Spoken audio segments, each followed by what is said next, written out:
Hello there, beautiful human family. Darren Austin Hall coming to you from a very wet and cool night here in Costa Rica, where I am residing at present. And I had no former expectation to actually do a Facebook Live, to do a video tonight. But there are some things on my mind, and I thought I would just share them. The title of this video is The Bifurcation of the Human Species. Now, bifurcation means the splitting of something into two parts. And this talk is more me just kind of exploring things in my mind, and I'm just inviting you perhaps into this improvised inquiry with me. So tonight I've been watching one of my favorite independent journalists, the Corbett Report, James Corbett. If you don't follow him, Corbett Report on YouTube. I've actually been following him for probably a decade by now.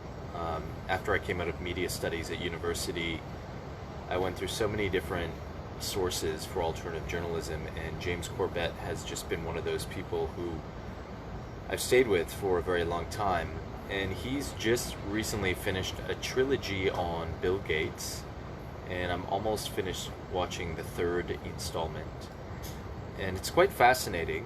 I do recommend it to anyone who wants to get a sense of one of the major players right now in the world, because if you haven't noticed, Bill Gates is suddenly one of the individuals who seems to be guiding the collective destiny of humanity into one certain possibility, and that being a possibility of us moving into a ramping up of a technologically interface society that may also include digital certification, not only just for vaccines, but if you follow Bill Gates in his talks over the recent years, which is very well documented in the Corbett Report.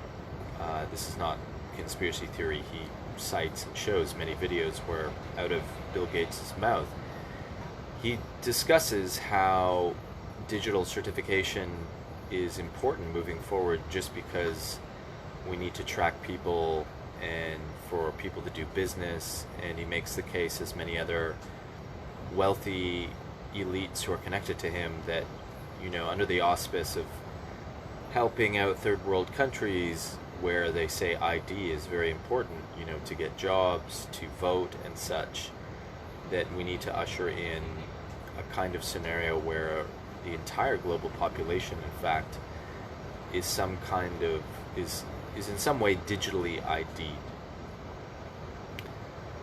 And again, not conspiracy theory. You can see it for yourself.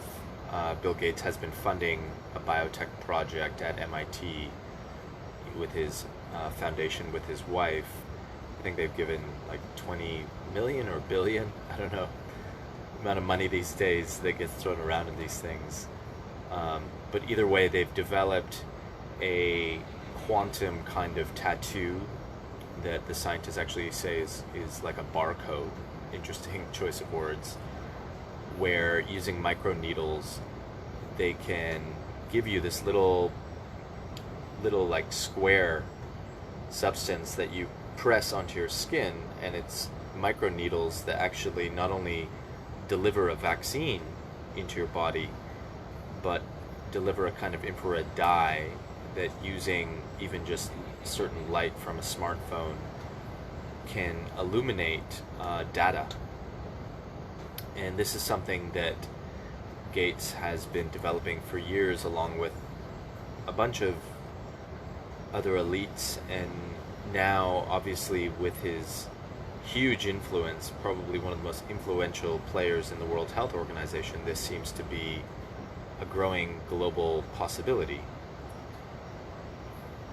Now, I'm trying to share all of that without any form of judgment, because what I'm witnessing right now in social media, and I see Facebook as kind of an extension of our society. It's a place where we all share our ideas, and it's a great place to get a sense of ourselves, of our collective, of how everything is going in human consciousness.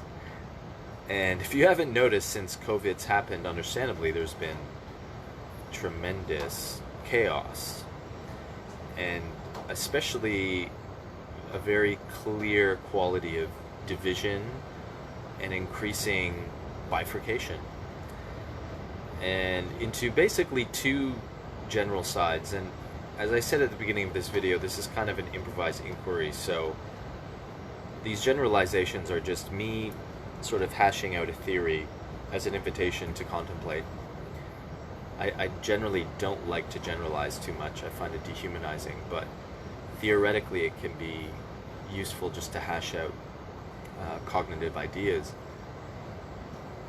And the bifurcation I'm seeing is, on one hand, you have a lot of people who are incredibly afraid about COVID, and I think we're all afraid in some shape or form about the pandemic. I don't think there's much doubt about that. But it's what we're choosing to do with the fear where the bifurcation is happening. And on one hand, you have people who seem to be in belief that the government and the health institutions, which includes the healthcare corporations, because vaccines are not some sort of innocuous public form of healthcare, although they get delivered in public forms of healthcare, like in Canada, where citizens there have a public healthcare system. But vaccines is a huge industry. In fact, Bill Gates has made lots of money off of vaccines. And what's interesting is there seems to be this bifurcation where some people are believing everything, or the majority of things that are being said by the World Health Organization and governments to do with COVID and how we should be responding.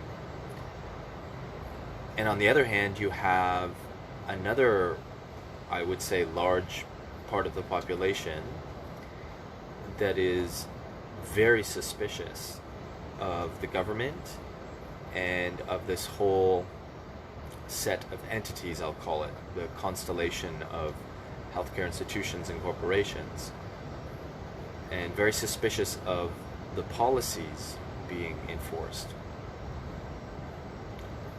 And I mean, if you follow my writings and my videos, you probably get a good sense of which side that I'm on.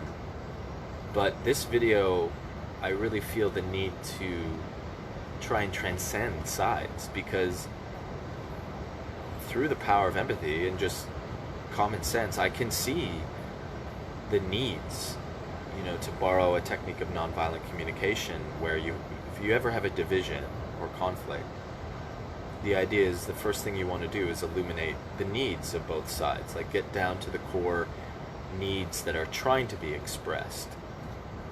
And what I'm seeing is very valid needs on both sides. The problem, or the challenge that I'm seeing, though, is those needs are, I don't see how they can possibly coexist. And to me, this is a conundrum of the highest form. Because on one hand, you have people who seem to be okay with allowing this ramping up of technology where digital identification makes perfect sense, and giving more control to the government and these healthcare institutions and corporations to police our lives in the good faith that they're looking out for us and trying to lessen damage caused by such things as a COVID pandemic. I see that, and I can see where that's coming from. But on the other hand, there's a huge amount of people who are so suspicious that they are starting to defy government mandates. They're protesting outside. They're not socially distancing. And this is a worldwide phenomenon. You can see it for yourself, though the media, which is corporately controlled, and I have to say, it's not a conspiracy. The corporations that control the media are also in collusion with pharmaceutical companies. You can do your research and see that. There are agendas that are very kind of behind the scenes that are directing the channels of information, the primary channels of information. What I'm talking about is the mainstream media. And there are people that are turning those media off and are seeking other forms of knowing about the world. And it increasingly seems as if there is a kind of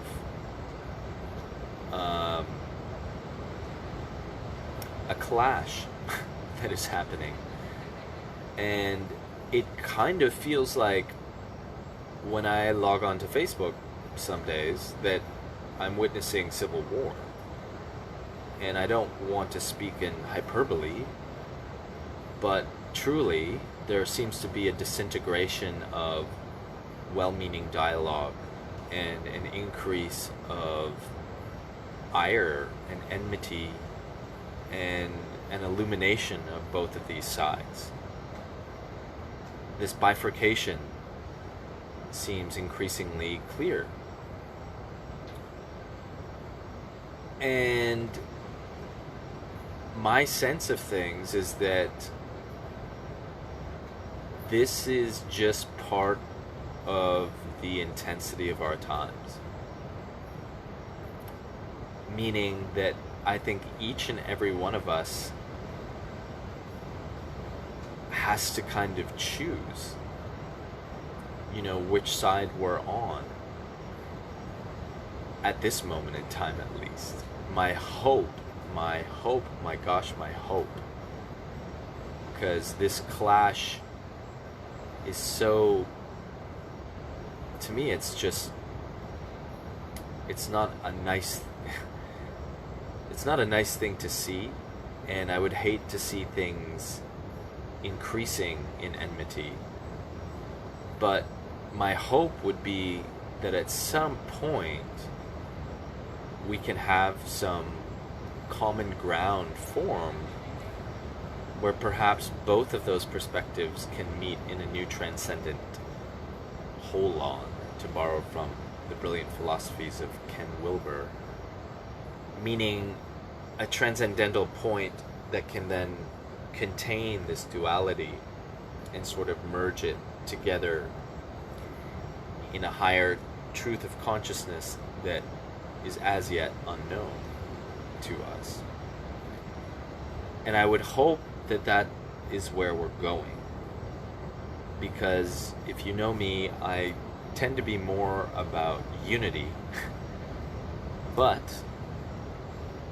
I also recall in Starhawk, beautiful eco-spiritual feminist, whose book The Fifth Sacred Way, I believe it's called, which I never finished, but she literally renders this kind of world, kind of like she prophesized it, where there was this kind of bifurcation where half of the world seemed to be living in a police state, where they had consented to a totalitarian techno kind of tyranny, whereas the other side of the population had chosen to move into lands, into nature, and build sustainable communities that were more based on a kind of return to indigenous values. And it's hard not to see that happening right now. And I'm in Costa Rica, and I had decided to pretty much move here last year And then this January, when I came back for another adventure, it became stridently clear that Costa Rica is a new home for me. And there's a lot of feeling of hope in Costa Rica because there is so much biodiversity here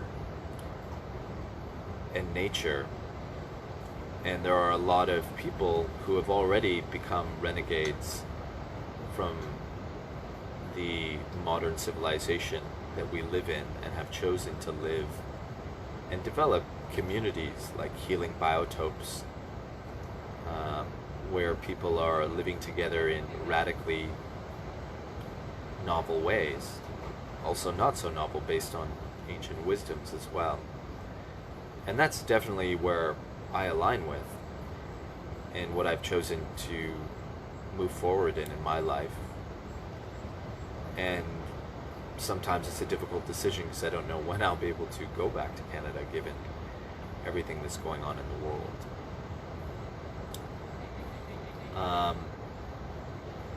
So that's just what I've been thinking about, and I just wanted to share that. And I'm seeing some of your thoughts. I see Mia. Yeah, I mean, I agree. I've never really been trustful of the government since I studied media at university and became aware of the duplicity and the propaganda and the collusions largely between the media and the military-industrial complex, which go so much deeper now that I've explored so many different subjects on the matter. But yes, we are in this tremendous time of bifurcation. We're seeing an absolute split in our population. And I think we've got to find a way right now to stop warring with each other, and at least for the time being to just respectfully allow each other to be. Because on one hand, you have two belief systems that seem entirely opposed to each other. And all I'm seeing every day on Facebook and social media is this increasing browbeating, this increasing kind of each side just shaking each other to wake up. And it's increasingly endearing in a strange, ironic level when I really just allow the powers of my empathy to expand and my love of just our essential humanity. But at the same time, I do get worried from my side of things with this ramping up of the techno-tyranny and such, and the increasing need to do radical things. And by radical, I know that's a very loaded word. I don't mean in any shape or form to be radical in any negative sense of causing physical harm to anyone, for example. I mean radical in terms of like living on the land in eco-spiritually sustainable communities and just choosing to exit from a civilization that has become increasingly wayward and entrenched in a kind of sociopathy. And again, I'm not judging this. My background is as an alternative healthcare practitioner in Chinese medicine specifically.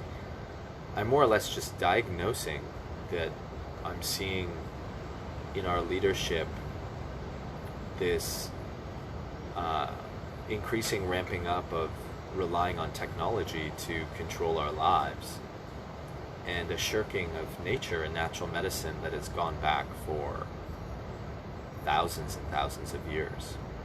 And a prime example is what I just shared with the happenings in the African nation of Madagascar, where the president gave a press conference, or an interview rather, with French television, and has since, I think, done some press conferences where he has discussed that they have found a natural herbal concoction that has been curing, not only curing COVID,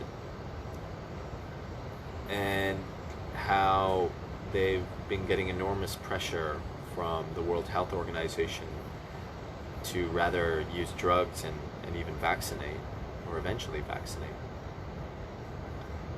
And for me, that's a prime example that nature always has beautiful remedies for us. But allopathic modern Western medicine, based in empirical science, has been truly at odds with nature. And if you've been following my Gaia Anon posts, which I've been making as a kind of transplant of the whole QAnon phenomena, which I follow at a distance. But one thing that has concerned me about the QAnon phenomena, although I find some of the information there compelling, I feel that it lacks providing us with a true deep spiritual message. Ironically, I just got a notification of a new Q drop. Isn't that interesting? And so I started these Gaia Anon posts, ironically not Anon because they're by me, but using the same writing style as Q to describe some of the happenings I've been discovering in his story, particularly in history, and the suppression of indigenous wisdom and goddess cultures. And I recently made a post, and I'm going to be collecting a lot of this on my eventually revamped website, because I know the problem with Facebook is it's kind of like a branch in a river. It's, you make a post and then you have to scroll down all through a person's page to see it. But in my Gaianon post, I talk about how people like, I believe it was Francis Bacon, one of the fathers of modern science, hundreds of years ago described putting Mother Nature on the rack and literally torturing her for her secrets.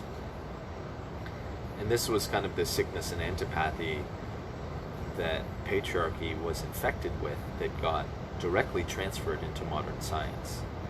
And that's why with artificial intelligence and what's being laid out right now by Bill Gates and this collusion between elites, meaning politicians and industry captains and all kinds of other leadership in our world, is this steering towards this AI controlled society where people will be digitally ID'd, and on one hand that may seem innocuous, well, I have nothing to hide and such, but as you see with free-thinking individuals, censorship is happening at a tremendous rate right now on Facebook and YouTube and many other channels. And while one could argue some stuff there's merit to censor because it's causing harm in the time of pandemic, I think most people should agree that there are certain things getting censored that should just not be, and that it's a slippery slope, and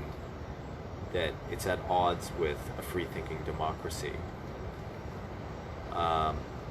So we are seeing this kind of ramping up of this toxic patriarchal control.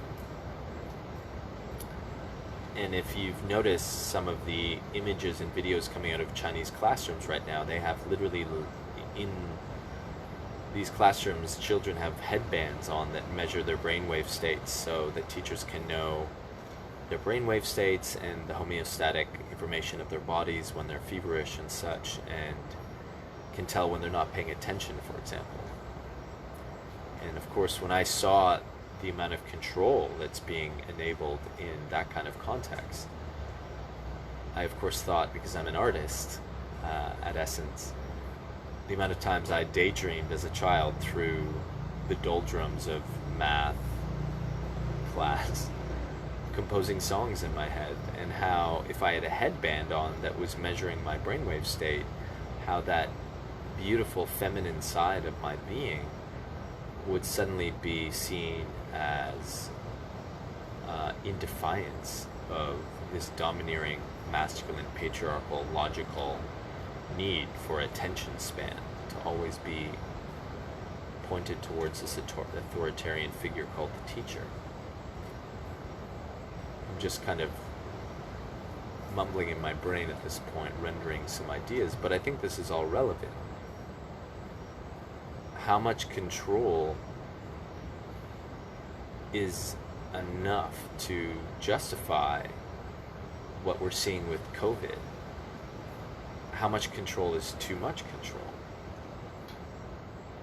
And are the people that in power, even if they are in good faith, are there other people that should be integrated in this steering of our collective destiny into a new normal, which seems to be needed?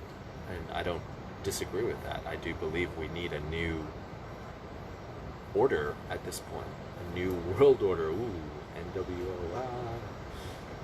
But it's very clear that we need, to change. And of course, I have so much more to share on that, because I have some very radical ideas that don't involve techno societies being ramped up. But things do have to change, and I wonder what would happen if we integrated more naturopaths, more traditional based ideas, traditional medicine based ideas. What if we had indigenous leaders speaking shoulder to shoulder with someone like Bill Gates?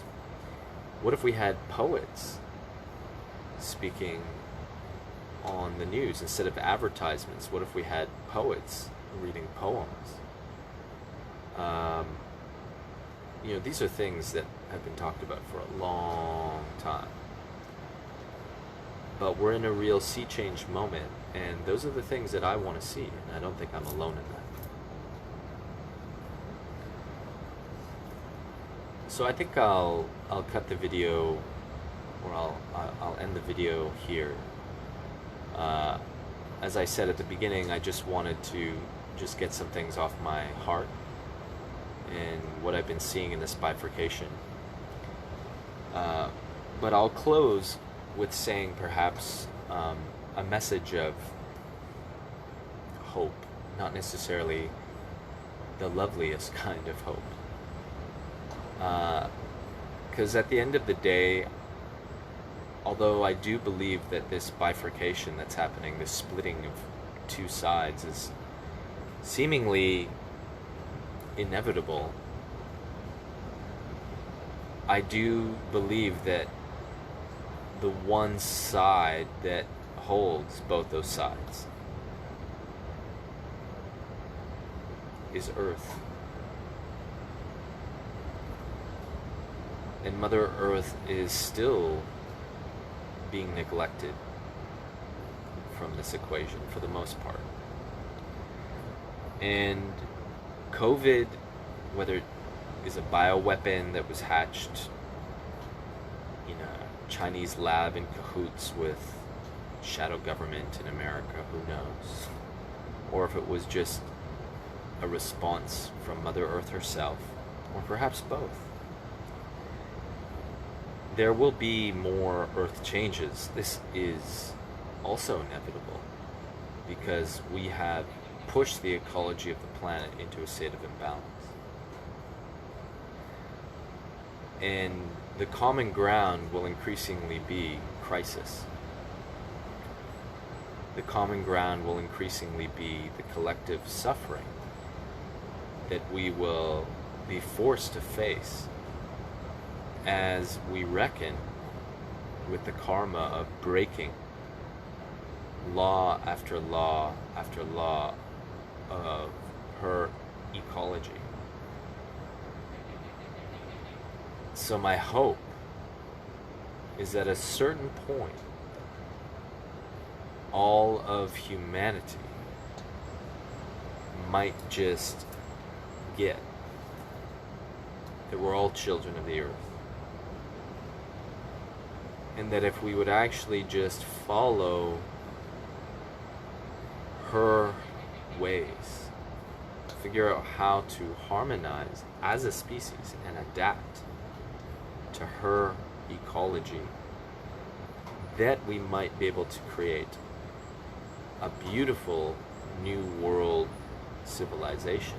I won't say order, because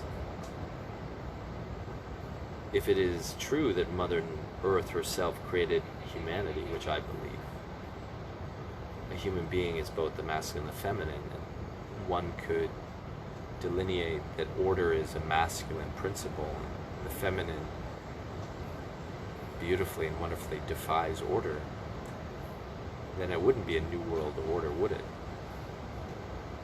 It would be a new world. Or rather, it would be us returning to her world. My hope would be that via this suffering, in a kind of Buddhist awareness that suffering is inevitable in life, but by facing suffering we can find enlightenment, by finding the means to liberate ourselves from suffering, that through that collective understanding of the earth, that we might just be able to unify, so that this bifurcation might just be a temporary and very dramatic event along the road towards us reaching this higher nodal point of reintegration as a species in a higher octave of consciousness.